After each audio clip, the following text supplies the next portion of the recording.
enteekateeka nga bwe yatambudde enteekateeka y'omukulu gwe bayita ABITEX olunaku olwajjo kkooti y'e Makindye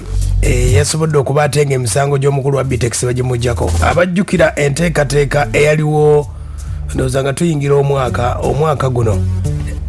Freedom City waliwo abantu abaafiirayo era ng'omutegesi omukulu eyakirimu omukulu gwe bayita ABITEX.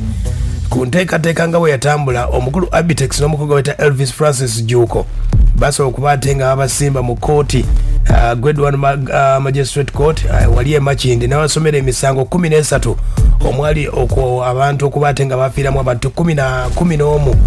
olw'obulagajjavu n'enteekateeka ezatambula bwe zityo. Era omusango guno basobola okuba ate nga omukulu ABITEX yasobola okuba ate nga asibibwa era ng'omusango egulimu omukulu bamayita Magistrate Yiga Adiru omukulu yasobola okuba ate nga wabbeera omukulu ABITEX ne Juuko naye nga basooka bateeka mu nkomyo era baba wabbeera yali ya miliyoni nga 2 mu nteekateeka eyo. Kati olunaku olwajjo omulamuzi yasobodde okuba ate nga emisango gino gyonna omukulu ABITEX kati alya butaala tewakyali musango gwonna gumuvunaanwa okusinziira ku kkooti nga basobodde okuba ate nga etuula olunaku lwajjo. Kigambibwa nti enteekateeka yonna kkooti nga bwe yasobodde okuba ate nga emaliza emisango 13 omulamuzi Iga Adilu yasobodde okuba ate nga agamba nti emisango gyonna bagibaggyeko n'omukulu gwe bayita Francis bamuyita Elvis Francis Juuko eyali MC w'ekivulu ekyo ekyali ku Freedom City. Omukulu ABITEX n'omukulu oyo Juuko kigambibwa nti balina ekivulu ekyo nga bwe kyatambula era Freedom City mwalimu abantu ng'emitwalo 2 era bafunamu obuzibu mu nteekateeka nti baali bakuba fireworks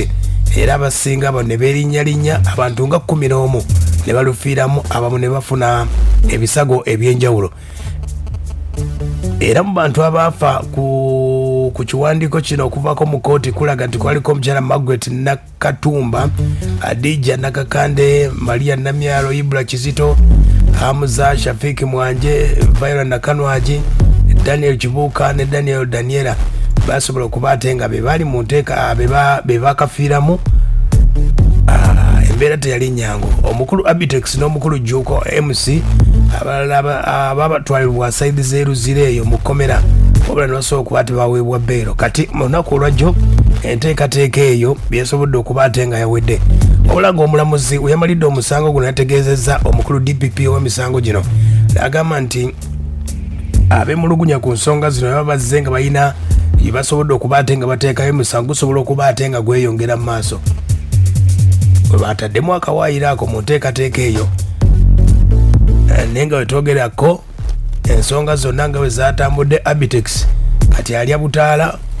ku musango ogwo Freedom City abantu 11 abafiiramu emisango bagimuggyeko